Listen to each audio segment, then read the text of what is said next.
반갑습니다. 허브경제TV입니다. 네, 포스코홀딩스고요. 오늘 주가는 0.36%. 거의 뭐 보합 부근에서 끝났다라고 봐야겠죠. 윗꼬리가 달리긴 했지만 이제 이 윗꼬리 라인이 지금 계속 56만원에 막히는 흐름이거든요. 목요일 날 같은 경우에는 56만원을 찍진 못했지만 금요일도 56만 1,000원 맞고 55만원, 뭐 4만원 요 라인까지 내려오고, 또 오늘도 56만원 찍었지만 다시 한번 또 55만원까지 내려오면서 지금 일단 기본적인 흐름은 좀 버티고 있다라고 봐야겠죠. 지금 시장 자체가 오늘 웰코프로가 많이 오르긴 했지만 사실 뭐 시장 분위기가 엄청나게 좋다 이렇게 표현하기에는 좀 애매한 부분이 있거든요. 최근에 대외적인 이슈들도, 그러니까 매크로 환경도 좋지가 않고, 오늘도 또 환율이 올랐죠. 시장이 빨간불을 보여줬지만 지금 환율에 대한 그런 압박들, 그 다음에 뭐 근본적인 원인에는 이제 미국과 그다음에 중국 이슈들이 있을 텐데, 그게 쉽게 해결이 뭐 빠르게 해결될 만한 부분은 아니죠. 뭐 그렇다고 중국 경기가 갑자기 엄청나게 좋아지는 것도 아니고, 또 국채 금리가 뭐 갑자기 막 뭐 3%대로 확 내려온다거나 이런 그 급격한 변동성을 보이진 않기 때문에 시간은 좀 걸리겠죠. 시간은 좀 걸리겠지만 뭐 버티기 하면서 나중에 이제 버틴 다음에 시장이 위쪽으로 포지션을 좀 끌어준다라고 하면은, 그러면 뭐 2차전지한테도 좀 더 빠르게 기회가 올 수 있지 않을까, 저는 이렇게 일단 좀 보고 있긴 합니다. 저희 카카오 채널 링크 영상 아래쪽에 남겨드립니다. 파란 글씨 누르시고 무료 종목 신청 누르신 다음에 포스코홀딩스라고 남겨주시면은 저희가 안내해드리는 무료 종목들 같이 매매할 수 있습니다.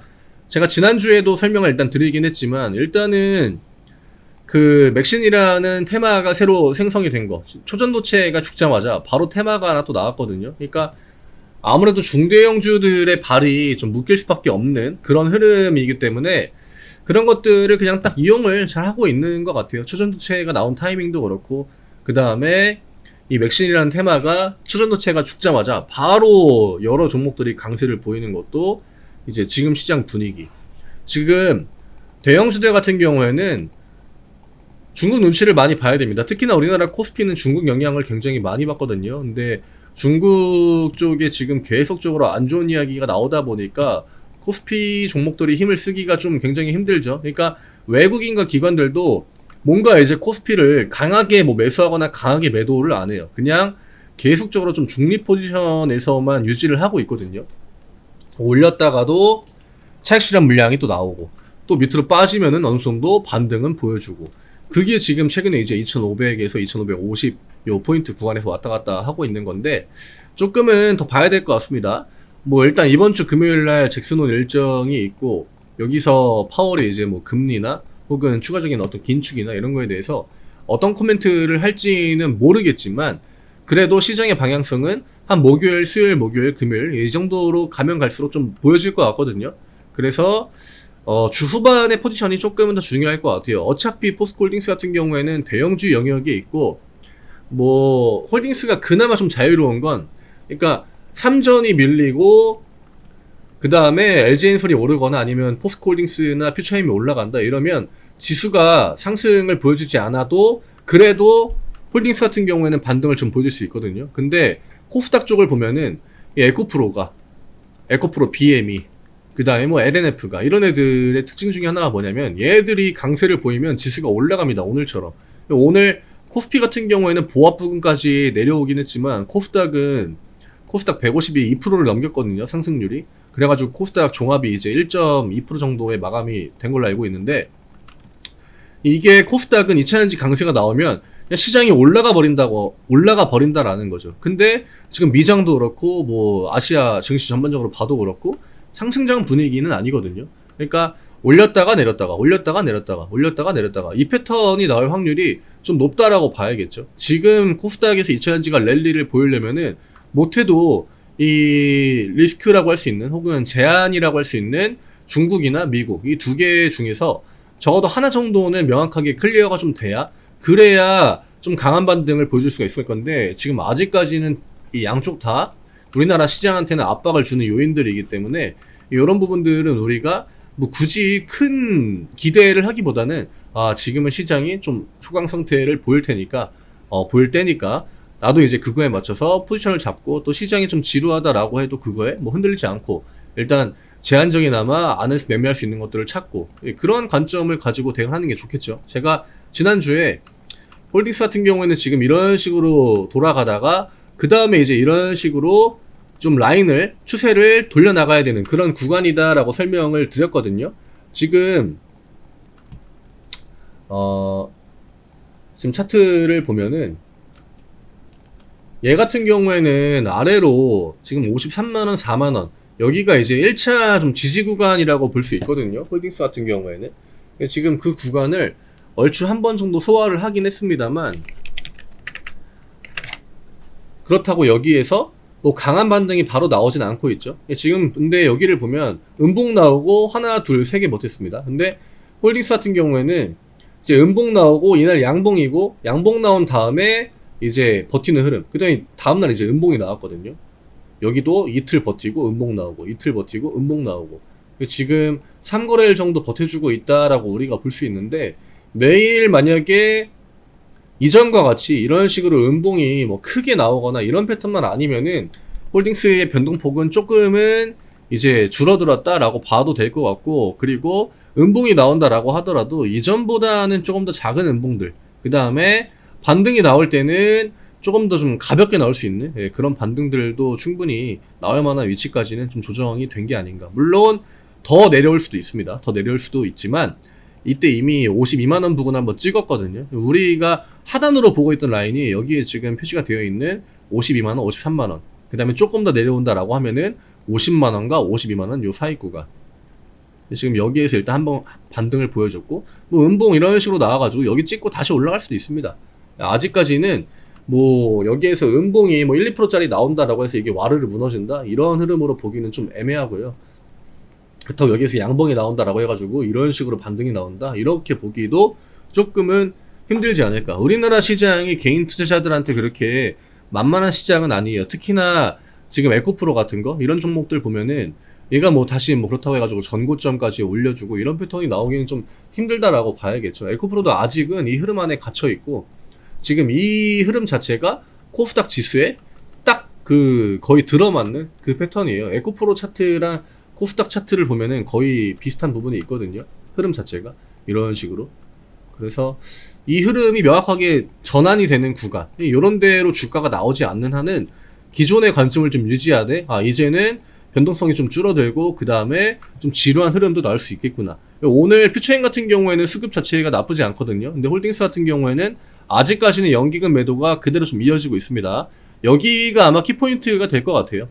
뭐 투시랑 보험 같은 경우에는 지금 포지션을 최근에 거의 이제 안 잡고 있죠. 그냥 무포지션에 가까운 형태로 매수 매도를 보여주고 있는데 연기금은 아직까지는 좀 그대로 유지가 되고 있다라고 하는 거. 외국인들은 지난주에 이제 매수를 좀 강하게 보여주긴 했지만 오늘 제한적인 매도, 그러니까 많이 매도하진 않았지만 그래도 어쨌거나 매수를 하진 않았고 매수를 이어가진 않았고 눈치를 좀 봤다라고 봐야겠죠. 이번 주는 이런 패턴들이 많이 나올 것 같아요. 기관 쪽도 이제는 포스코 쪽에 가격 라인을 좀 잡아주려고 하는 것 같긴 하거든요. 오늘 포스코 퓨처엠을 본다라고 하면은 퓨처엠 같은 경우에는 지금 이 하단 라인까지 내려왔습니다. 하단 라인 맞고 그 다음에 이제 이런 식으로 반등 나오고 있는 거거든요. 근데 이 반등이 뭐 계속 이런 식으로 우상향이 간다라고 하면은 차트가 이제 이런 식의 형태가 될 거기 때문에 이런 흐름은 대형주에서는 사실 잘 보기가 힘든 그런 패턴이고 이런 식으로 횡보를 좀 하고 또 내려갔다가 올라갔다가 이런 식으로 가격 라인 그냥 잡아놓고 위아래로 그냥 시장 분위기에 따라서 올리고 내리고 하다가 이제 2차 전지 턴이 왔다. 그럼 그때부터 이제 요 박스 라인을 넘어가기 시작하거든요. 우리가 요때가 어떻게 보면 굉장히 중요한 타이밍이 될 텐데 아직까지는 조금 더 시간이 필요할 것 같습니다. 네, 이런 식으로 박스를 벗어나는 구간들이 명확하게 나와요. 그럼 그때부터 보통 이제 랠리가 뒷거에 나오거든요. 여기도 마찬가지였고 전고점을 넘어가는 중대형주들을 시간 효율을 좀 줄이려면은 그냥 밑에 구간에서 가격 라인 상관없이 그냥 한 번 정도 그냥 사놓고 나중에 전고점 라인 같은 거 넘어갈 때 이런 타이밍에 그냥 한번 딱 비중 실으면은 보통 평단이 중간 자리로 오거든요. 불타기를 한다라고 해도. 그래서 이런 것들도 나쁘진 않아요. 근데 여기에서 내가 빠질 때 계속적으로 오늘도 음봉이네 가격이 좋네 하고 모아갔는데 이렇게 분할 매수를 나눠서 했음에도 불구하고 2달 기다리거든요. 그러니까 개인 투자하시는 분들이 이 2달이라는 요 뒷구간, 요런 구간들을 기다릴 수 있느냐? 이게 가장 중요해요. 이 심리에서 이기지 못하면 이런 구간들을 기다리지 못하고, 또 내가 만약에 여기에서 매수를 했잖아요. 그럼 이 구간으로 오면은 빨간불이에요. 빨간불에서는 매도가 더 쉽게 나가거든요. 포지션 정리가 쉽다라고 하는 거죠. 근데 이 기간 동안 아시는 것처럼 이때 6월달에 반도체 움직였죠. 막 이스페타시스 같은 거 막 올라가잖아요. 근데 그거를 보고 참을 수 있겠느냐죠. 참을 수 있느냐 없느냐. 그럼 내가 여기에 이거 그 실컷 이 주가 관리해놓고 평단 좋게 만들어놓고 왔는데 여기에서 한 5% 10% 먹고 딱 매도하고 일로 비중 딱 옮기면 그때부터 슈팅 나오는 이런 패턴들이 굉장히 우리나라 주식시장에서 흔합니다. 뒤늦게 이제 이스페타시스 또 뭐 손절을 하거나, 그러니까 이건 예를 드는 거예요. 이때 가장 강한 종목이 이스페타시스였으니까, 그렇죠? 그러면 이제 뭐 한미반도체나 그다음에 뭐 ISC나 이런 것들 다양하게 있죠. 근데 내가 여기 가가지고 이제 주가가 브레이크가 걸릴 거란 말이죠. 이게 대부분 다 비슷한 심리를 가지고 이동하기 때문에 개인 쪽의 자금들이 일로 쭉 이동을 하면은 이제 업종 턴이 보통 나오는 거죠. 그거를 감안을 해야 돼요. 저는 아직까지도 시간이 조금 더 필요할 거다라고 생각을 하고 있고요. 이제는 우리가 앞에 그 겪었던, 이때도 가격 조정 많이 나왔네 했겠지만 뒷구간에 똑같은 가격 또 주고 합니다. 여기 나오는 것처럼. 그 다음에 이제 이 반등이 좀 나오면은 그때부터는 좀 마음이 편하죠. 그래서 요 정도 움직임이 나오기 전까지는 우리가 좀 힘을 빼고 중간중간에 뭐 분할 매수로 가격 라인 잡아놓는 거, 이런 거는 나쁘지 않다라고 봐요. 50만원이 일단 R이 있으니까 이 구간, 저는 이 구간이 조금 더 가격적으로 좋을 것 같긴 해서, 만약에 제 개인적인 관점이라면은 요 안으로 들어올 때를 최대한 노릴 것 같아요. 그 다음에 혹시나 이제 50만원을 그 빼는 액션을 줄 수도 있기 때문에 그런 거를 대비해가지고 일부 추가적으로 내가 이때 가격 오면은 좀 더 해놓을 거, 그 정도만 준비를 미리 해놓고 포지션을 좀 잡아가지 않을까. 근데 굉장히 좀 길게 할 것 같아요. 지금 작년 시장 흐름이랑 좀 비슷하거든요. 어쨌거나 실적 시즌인 7월 말부터 이제 8월까지 지수가 쭉 올랐고, 그 다음에 명절날 기억하실지 모르겠지만 우리나라가 그 작년에 추석 때 추석 연휴 동안 미국 시장이 좋았어요. 근데 그러고 나서 이제 그 추석 연휴 끝나고 우리나라 개장 딱 하고 이제 연휴 동안 시장이 좋았으니까 미장이 갭상승을 딱 했거든요. 근데 이때가 정확하게 고점이었고 이때부터 그 뒤에 개박살 났습니다. 예, 미장이 올라간 거 반영 하나도 못 받고. 지금 작년 흐름은 어쨌거나 8월에 강세가 나오고, 그 다음 8월까지 강세가 나오고, 그 다음에 이제 9월 10월로 넘어가면서 시장 약세가 나오고, 그 다음에 이제 9월 10월 이 기점을 넘어가면은 뭐가 이제 시장을 받쳐주냐면 보통 이제 고배당주들이 외국인이랑 기관들의 그 자금들이 들어가기 때문에 얘들은 시가총액이 크잖아요. 그래서 시장을 좀 버텨주긴 합니다. 9월달을 어떻게 봐야 될지는 모르겠지만 일단 8월 이 분위기라고 하면은 8월 말까지는 조금은 관망의 포지션을 유지하는 게 좋지 않을까 이렇게 생각이 됩니다. 저희 카카오 채널 링크 영상 아래쪽에 남겨드립니다. 파란 글씨 누르시고 무료 종목 신청 누르신 다음에 포스코홀딩스라고 남겨주시면 저희가 안내해드리는 무료 종목도 같이 매매할 수 있습니다. 댓글도 많이 달아주시고 종목 저희랑 같이 매매해가지고 챙길 수 있는 수익들 좀 챙겨가고, 그 다음에 시장 대응도 같이 하고 하면 이렇게 좀 짜증나는 시장도 조금 괜찮게 버텨낼 수 있지 않을까 합니다. 저는 내일 또 인사드릴게요. 감사합니다.